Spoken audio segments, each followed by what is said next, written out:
வைக்கிற தேவன். கைத்தட்டு கொடுங்க. ஆகவே நீங்கள் தான் அந்த பாத்திரங்கள், நீங்கள் தான் சாட்சிகள். இந்த சாட்சிகள் நிமித்தம் தேவன் இன்னும் மகிழ்ந்து களி கூறுவார். அல்லேலூயா. வாரும் ஐயா போதகரே, வந்தமிடா தங்கீரம்.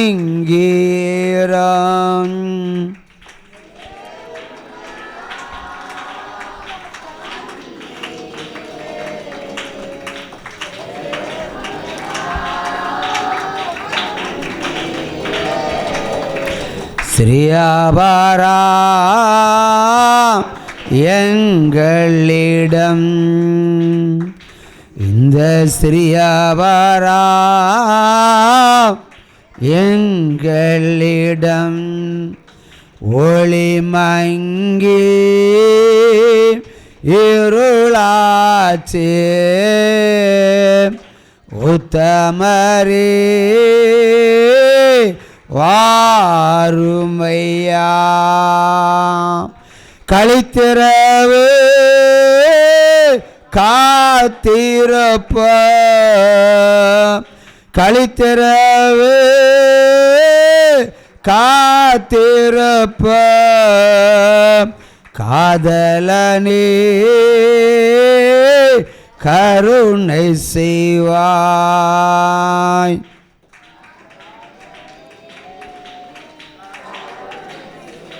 ஹல்லேலூயா, ஹல்லேலூயா.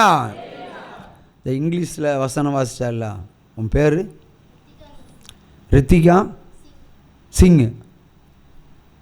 ரித்திகா சிங்கு. சிங்குன்னா வடநாட்டுக்காரில் பேராகும். ரித்திகா சிங். சரி, கரண்டு பிடிச்சி எப்படி சாவாமல் பொழைச்சிட்ட? வசனம் வாசிச்சாரு நீயா? அப்போ அவள்கிட்ட தான் பேசணும். அவங்க இப்போ ஒரு மின்சாரம் தாக்கி, சரி தங்கச்சி எப்படி இருந்துன்னா அது சொல்லு. சரி, அம்மா இருக்காங்களா? ஆமாம் சொல்லுங்கள். அவள் சில மாதிரி இருந்தாலும் அப்படி நல்ல விளக்கமாக எடுத்து ஒன்று அடி கொடுத்துருக்க வேண்டியது தானே.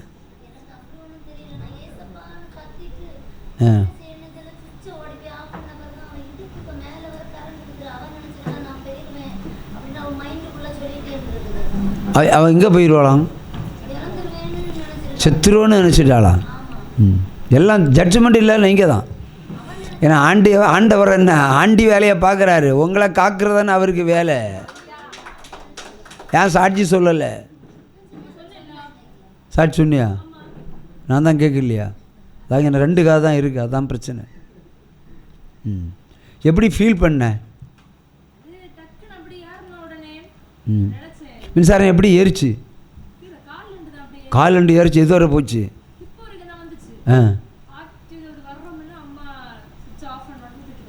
அப்போ தேவன் ஆபத்து காலத்தில் கூட இருந்து தப்புவிக்கிற தேவன் இல்லையா?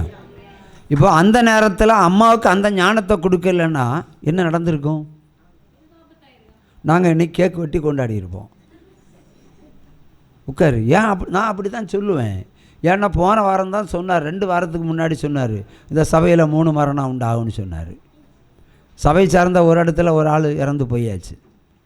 அப்போ 2வது ஒன்றை காப்பாற்றியிருக்கிறாரு. ஏனென்றால் நீ வாசிப்பது வேத வசனம் அல்லவா? தேவனை தானே மகிமைப்படுத்துகிற. தேவனை மகிமைப்படுத்துகிறவங்களுக்கு யாதொரு குறையும் இராது. இப்போ அந்த அம்மாவுக்கு ஆண்டவர் ஞானத்தை கொடுத்து சுவிட்சை பிடுங்கி விட்டாச்சு. ஒருவேளை சாத்தான் அந்த கிறிஸ்து அவங்களுக்குள்ளே ஏறினா, மக போனால் பரவாயில்லை, நான் சுவிட்ச் போடும்போது என்னையும் பிடிச்சிக்கிட்டா இன்னும் சொல்லி நீங்கள் சுவிட்ச் ஆஃப் பண்ணாமல் இருந்தால் மகளுக்கு இன்னைக்கு என்னது கருப்பு கொடி. அப்படி தானே? அப்போ சமயோக புத்தி.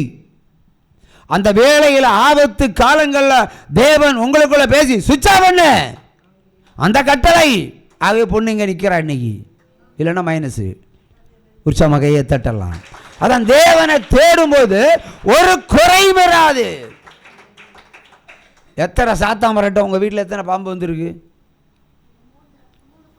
3 பாம்பு வந்து. குட்டி பாம்பா பெரிய பாம்பா? வந்தது. அப்போ பாம்பு வரும்னு நான் சொன்னேண்ணா, வந்துருச்சு. அப்போ உட்காருங்க. அல்லேலூயா. அப்போ ஆபத்து காலங்களில் நம்ம தேவனை தேடுகிறோம். ஆனால் இதில் ஒரு சின்ன ட்விஸ்ட்னா, ஆபத்து வரும்போது தான் நீங்கள் தேடுறீங்க. ஆபத்து இல்லாத காலத்துலேயும் ஆண்டவரை தேடுங்க. அப்போ வரப்போகிற பேரழிவிலிருந்து தப்பித்து போகலாம் அல்லவா? ஜுரம் வந்த பிறகு தான் ஆண்டவரை தேடணுமா? இல்லை வியாதி வந்த பிறகு தான் ஆண்டவரை தேடணுமா? இல்லை பொண்டாட்டி ஓடி போனவரை தான் தேடணுமா? எல்லா காலத்திலும் எல்லா நேரத்திலும் தேவனுக்கு கொடுக்க வேண்டிய நேரத்தை தேவனுக்கு கொடுத்து நீங்கள் அவரை யூட்டிலைஸ் பண்ணுங்க, பயன்படுத்துங்க. அவரை நீங்கள் பயன்படுத்தினால் அவர் உங்களுக்கு பயன்பாடாய் இருப்பார். உற்சாகமாக கையை தட்டுங்க. அவரை தேடும்போது நமக்கு எல்லாம் உண்டாகும். இந்த உலகத்தில் எந்த கணக்கும் போடாதீங்க. வீடு இல்லை பேசாதீங்க, பாத்ரூம் இல்லை கவலைப்படாதீங்க, கடன் கவலைப்படாதீங்க, எதுக்கும் கவலைப்படாமல் கர்த்தர் குறித்து மட்டும் தியானம் பண்ணிட்டு உட்காருங்க. உங்கள் எல்கையில் எல்லாம் ஆண்டவர் வந்து செய்ய வேண்டிய காரியத்தை செஞ்சு முடிச்சுட்டு போயிடுவார். நீ பைபிளும் கையுமாயிரு, மீதி காரியத்தை நான் பார்த்துக்கொள்ளேன்னு சொல்லுவார். இப்போ என் மனைவி 500க்கு மேற்பட்ட முறை உபாகமம் 28 வாசித்து தோற்று போயிருக்கிறான். 500 முறைக்கு மேலே யார் வாசித்தாலும் அந்த அதிகாரத்தை முடிக்கலாம். அப்போ இவளுக்கு ஸ்பெஷல் மார்க் கொடுக்க முடியாது. நான் 5 முறை 10 முறை வாசித்து அதை ஃப்ளூவெண்ட்டாக சொன்னேன்னா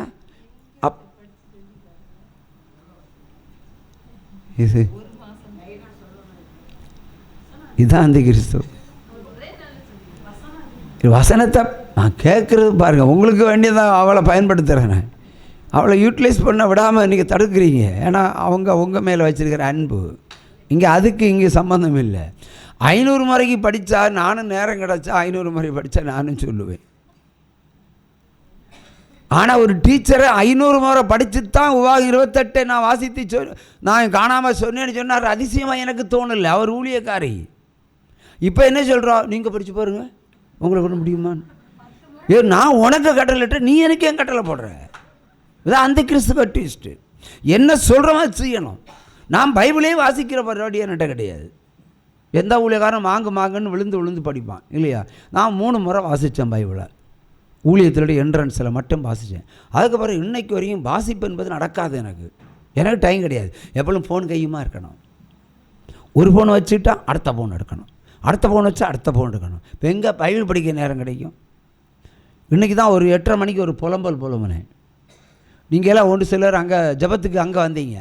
திரும்ப கொஞ்ச நேரம் பைபிள் வாசிக்கப்பட மாட்டேன்னு போல இருக்குது. ஆனால் ஆண்டவர் எனக்கு சொல்லுவார், நீ பைபிள் எல்லாம் கொண்டு வச்சுக்கோ, மீதி காரியம் நான் பார்த்துக்கலான்னு சொல்லுவார். அப்போ நான் ஏன் காணா படிக்கணும்? நீங்கள் தான் காணா படிக்கணும் இல்லையா? சரி, அதுக்கு அடையாளமாக இன்றைக்கி ஒரு பிரசங்கத்தை வித்தியாசம் முறையில் ஸ்டார்ட் பண்ணுவோம். நீங்கள் வசனத்தை சொல்கிறீங்க, நான் பிரசங்கம் பழக்கம் தரேன். சரியா? அதுண்டு இன்றைக்கி எந்த வசனத்தை நீங்கள் எடுக்கிறீங்களோ அதுக்கு நான் பிரசங்கம் பண்ண தயாராக இருக்கிறேன். கர்த்தர் பெரியவர். எபேசியர் 6ஆம் அதிகாரம்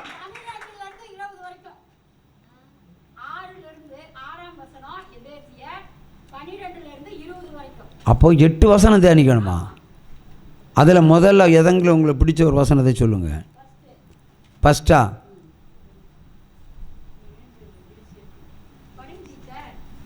எபேசியர் எத்தனை? 6ஆம் அதிகாரத்தில் இருந்து 12 முதல் 20 8 வசனம் இருக்குது. அதில் உங்களுக்கு பிடிச்ச வசனம் ஒன்றை சொல்லுங்கள். 1 by 1 போகலாம்.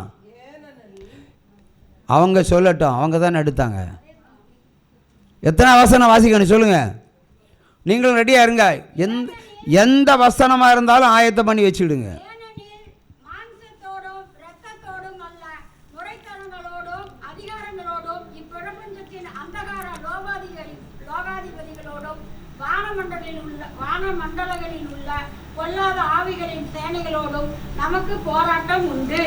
நமக்கு போராட்டம் உண்டு. எபேசியர் 6ஆம் அதிகாரம் எத்தனை வசனம்? அது 12ஆம் வசனம். திரும்ப நீ வாசி 12ஆம் வசனத்தை. ஏனெனில் மாம்சத்தோடும் இரத்தத்தோடும் அல்ல, துரைத்தனங்களோடும் அதிகாரங்களோடும் இப்பிரபஞ்சத்தினுடைய அந்தகார லோகாதிபதிகளோடும் வான மண்டலத்தில் உள்ள பொல்லாத ஆவிகளோடும் சேனைகளோடும் நமக்கு போராட்டம் உண்டு. இப்போ நம்ம சொல்லிட்டோம் நல்லா சோதிக்க போகிறாருன்னு. ஆனால் நல்லா புடமுட போகிறார், நல்லா ஆசீர்வதிக்க போகிறாரு. இப்போ என்ன சொல்லப்படுகிறது? அவர் என்ன சொல்கிறார்? மாமிசத்தோடும் இரத்தத்தோடும் அல்ல போராட்டம், அண்ணன் தம்பி எல்லாம் போராட்டம், பேய்க்கும் பிசாசோடு நமக்கு போராட்டம், வான மண்டலத்தில் இருக்கிற பொல்லாத ஆவிகளோடு போராட்டம், துரைத்தனங்களோடு அக்கிரமக்காரர்களோடு போராட்டம், சாத்தானோடு போராட்டம். அதான் நம்முடைய வாழ்க்கை. என்ன? சாத்தானை அழிக்கிற போராட்டம். சாத்தான் நம்மளை அழிக்க நிற்கிறான். ஆனால் நீங்கள் மாமிசத்தில் அண்ணன் தம்பியை பகைக்கிறீங்க, பக்கத்து வீட்டுக்காரையை பகைக்கிறீங்க, ஏத்த வீட்டுக்காரையை பகைக்கிறீங்க.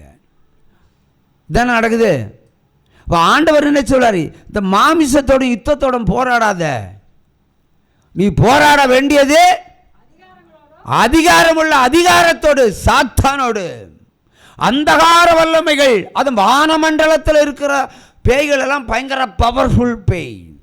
ஏனென்றால் ஆண்டவர் ஒரு முறை அவருடைய சிங்காசனத்தில் உட்கார நினைச்சா முக்கோடி முக்கோடி முக்கோடிக்கு அதிபதி ஆண்டவர் கீழே பூமிக்கு தள்ளி விட்டார். அது போய் திரிசங்கு சொர்க்கத்தை வச்சுக்கிட்டு இந்த பூமி ஆண்டு கொண்டிருக்கு. அதான் தேவர்கள். ஆகவே இந்த தேவர்களோடு உனக்கு யுத்தம் உண்டு, தேவருடைய அக்கிரமத்தோடு யுத்தம் உண்டு. நீ மாமிசத்தோடு போராடாத. ஒருத்தன் கெட்ட வார்த்தை பேசுவான், ஏன் என்ன கெட்ட வார்த்தை பேசுன்னு கேட்க போனீங்கன்னா அது சண்டையாக கலவரமாக மாறுமா? மாறுமா? மாறாதா? அப்படி செவி கொடுக்காதீங்க, உலகத்துக்கு செவி கொடுக்காதீங்க, உலக பிரபஞ்சங்களுக்கெல்லாம் செவி கொடுக்காதீங்க. ஆண்டவர் என்ன சொல்கிறாரோ கேட்டு போயிட்டே இருங்க. உங்கள் சத்துருவெல்லாம் உங்கள் பின்னாடி வருவாங்க, வர வச்சிருவார். கைத்தட்டு.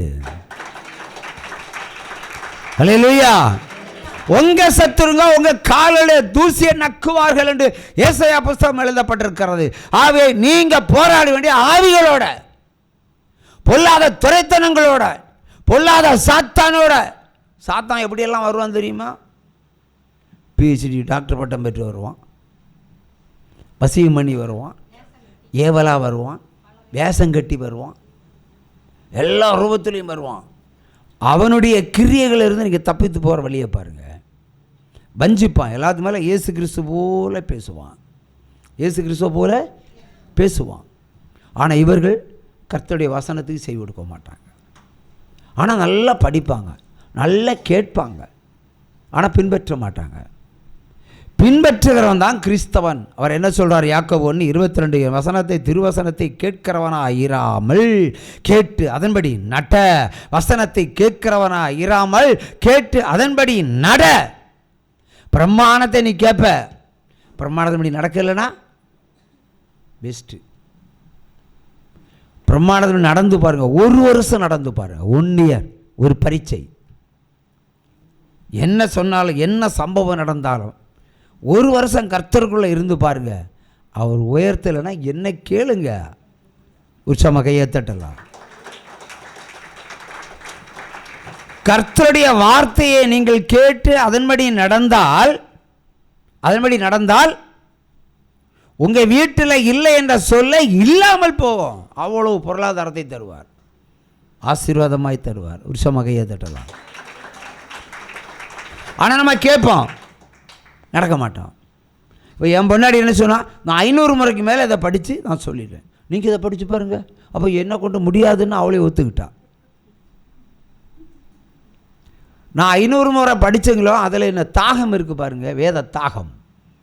ஒரு வசனத்தை, ஒரு அதிகாரத்தை இந்த குறிப்பிட்ட ஒரு வாரம், போன சண்டே தான் அனௌன்ஸ் பண்ணது, ஒரு வாரத்தில் 500 முறைக்கு மேலே அவள் வாசித்து காணாமல் சொல்லியிருக்கிறான்னு சொன்னால் எவ்வளோ மணி நேரம் ஸ்பெண்ட் பண்ணியிருப்பா. இதான் கர்த்தரை தேடுகிற விதம். உற்சவகையை தட்டுங்க.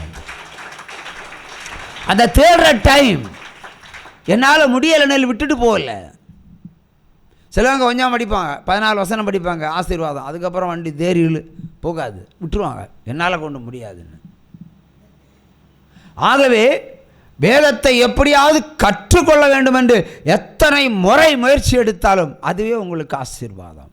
தேவனுக்குள்ளே இருக்கிறன்னா வசனத்துக்குள்ளே இருக்கணும், பைபிளுக்குள்ளே இருங்க. எப்பளும் பைபிளும் கையுமா இருங்க. இனி உள்ள காலம் ரொம்ப மோசம், ரொம்ப ரொம்ப ரொம்ப ரொம்ப மோசம். கைத்தட்டு. ஹல்லேலூயா. ஆனால் வேதத்தோடு இருங்க, வேதத்தோட வாழுங்க. என்ன வந்தாலும் அவர் பார்த்துக்கிடுவார். உங்களுக்கு என்ன தேவை? மீனுக்கு நீச்சலை கற்றுக் கொடுக்க முடியுமா? உங்களால் கற்றுக் கொடுக்க முடியுமா? தேவையில்லை, அதுவாக கற்றுக்கிடும். அப்போது முயல் குட்டி போடுது, அதுக்கு சாப்பிட வேண்டிய மெத்தடை யார் சொல்லி கொடுக்குறது? அதுவாக தான் கற்றுக்கிட முடியும்.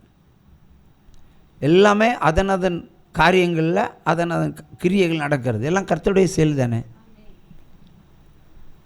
அப்போ வேதத்தில் இருக்கிற நீங்கள் வேதத்துக்கு உள்ளே ஓடாமல் இருந்தால் எப்படி? வீட்டுக்குள்ளே இருந்து ஒரு அதிகாரமாவது காணாமல் படிங்க. நீங்கள் சங்கீதம் படித்தாலும் சரி, நீதிமொழி படித்தாலும் சரி, இங்கே வந்து ஃப்ளூவெண்டாக சொன்னால் ப்ரைஸ் நிச்சயம், கம்பீரமான போட்டி தான். ஆனால் இன்றைக்கு முதல் பரிசை பெற்றுக்கொண்டவள் என் மனைவி தான். ஒரு கையை தட்ட. ஆனாலும் சிக்கல் இருக்குது. ஒரு இடத்துல சிக்கல், ஒரு இடத்துல முக்கல், ஒரு இடத்துல முனுங்கல். அது மூணுக்கும் 3 ப்ரைஸை குறைச்சிக்கலாம்ல. அதெல்லாம் நான் சொல்லணும், நீங்கள் எழுதணும்ல. இந்த பரவாயில்ல என்பதற்கு கிடையாது, திருந்தணும், இன்னும் ஃபுல்லாக வரணும். பரிபூரணம் என்பது என்ன? உங்களுக்கு ஆசீர்வாதம் கொஞ்சம் தந்தால் போதுமா? வேணும் இல்லை? அப்போ வசனம் நான் சொன்னேன், சிக்கல் இல்லாமல், பிரச்சனை இல்லாமல், சிக்காமல் வாசிக்கணும். அப்போ தடுமாற நடத்தை கிளியர் பண்ணணும். ஆகவே அடுத்த கூட்டங்களுக்கு அந்த அதிகாரத்தை பச்சை தண்ணி மாதிரி என் மனைவி பேசுவாள் என்று நினைக்கிறேன். ஒரு கையை தட்டலாம். அல்லேலூயா. ஏன்னா அடுத்த கட்டம் சின்ன பிள்ளைங்க, நீங்கள் வாலிபர்கள், உங்களுக்கு வேலை என்ன? இனி ஆண்டவரை தேடுறதான் வேலை. உங்களுக்கு சம்பாதிச்சு தரது ஆண்டவர் இருக்கிறார். நீங்கள் எல்லாம் மண்ணில் வேலை செய்தவொன்னு சம்பாதிக்க முடியாது, எந்த தொழில் செய்தாலும் விளங்கவும் முடியாது. கர்த்தருக்குள்ளே வாருங்க, கர்த்தர் உங்களை எல்லாவற்றையும் நடத்துவார்.